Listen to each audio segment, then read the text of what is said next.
ఓం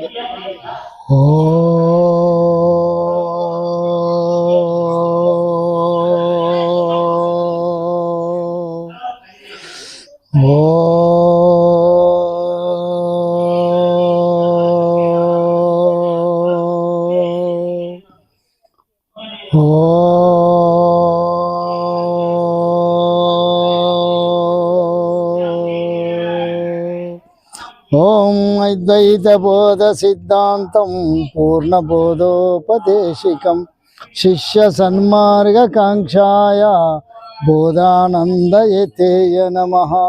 ఓం సహనావవతు సహనో భునక్తు సహ వీర్యం కరవావహై తేజస్వినావధీతమస్తు महाविद्विषावहै. ओम शांति शांति शांति. ओम जटाधरं पांडुरंगं शूलस्थं कृपानिधिं सर्वरोगहरं देवं दत्तात्रेयमहं भजे. बोलो दत्त भगवान की जय. మద్గురుదేవులైన సద్గురు బోధానందగిరి స్వాముల వారి పాదపద్మములకు అనేక వందనలు చెల్లించుకుంటూ, మరి ఆది గురువులైన దత్తాత్రేయ వారి పాదపద్మములకు అనేక వందనలు చెల్లించుకుంటూ, ఈరోజు కామిక పౌర్ణమి. ఇది ఒక 100 సంవత్సరాలకు ఒకసారి వస్తుంది కాబట్టి ఇది మనకు మహాభాగ్యం కలిగింది.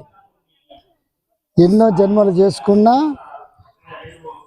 ఏదైతే కర్మలు ఉంటాయో చెడు కర్మలు ఈరోజు మన దగ్గర యజ్ఞపూర్వకంగా మనం చేసినాము.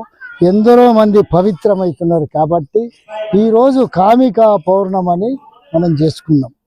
కాబట్టి ఈరోజు మరి ఇంకా ఒక పవిత్రమైంది ఉంది.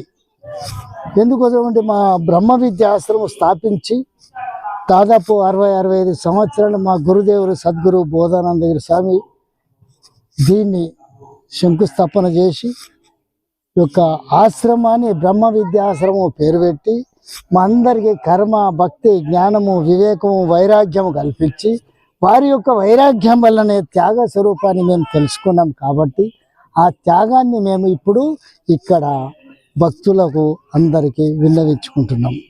కాబట్టి భక్తులందరూ కూడా మా గురుదేవుల యొక్క సంకేతాన్ని తెలుసుకొని మన గురుదేవులు ఎలా మనకు బోధించిండో ఆ ప్రకారమే మనకు వారి యొక్క కర్మ, భక్తి, జ్ఞానము ఈ 3 విధాలు మనం తెలుసుకుంటే వైరాగ్యంలోకి వెళ్ళిపోతాం, లేకపోతే వైరాగ్యంలోకి వెళ్ళుకోము. కాబట్టి మన గురుదేవుడితో ఎవరైతే దీక్ష తీసుకున్నారో శిష్యులందరూ కూడా యావత్ బోధానంద భక్త సమాజం ఎన్ని శాఖలున్నా అన్ని శాఖలలో ఈ యొక్క గురు బోధ తెలుసుకొని గురు మంత్రాన్ని ఎల్లప్పుడూ అనుక్షణము స్మరణ చేస్తూ ఎప్పుడైతే మనం దాని యొక్క ధ్యానము చేస్తుంటామో అప్పుడు మనకు మన గురుదేవుడు సాక్షాత్ పరాబ్రహ్మ స్వరూపాన్ని మనకు తెలిపిన వారు అవుతారు. కాబట్టి మనం అందరము తెలుసుకుంటాం.